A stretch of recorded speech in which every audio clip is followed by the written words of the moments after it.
Welcome to Guide Guru. We hope this video helps.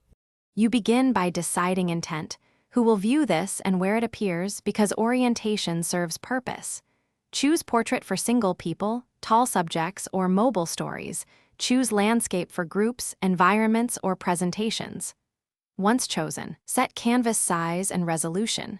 For example, 1920 x 1080 for landscape, or 1080 x 1350 for portrait, and place your focal point using the rule of thirds.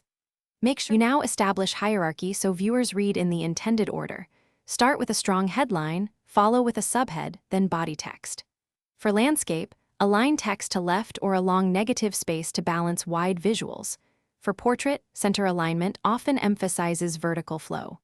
Once done, tweak size, leading, and contrast so text remains legible at final display size, and use consistent margins. Make sure to test at 100% and at typical device sizes to catch spacing issues.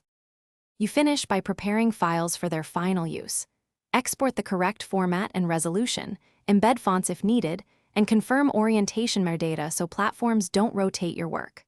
Once exported, preview on the target device and adjust if elements shift. If text gets cropped or unreadable, increase safe margins or reduce font size by 5 to 10% and re-export. One troubleshooting tip: if automatic rotation persists, clear orientation flags and resave with the desired orientation before uploading.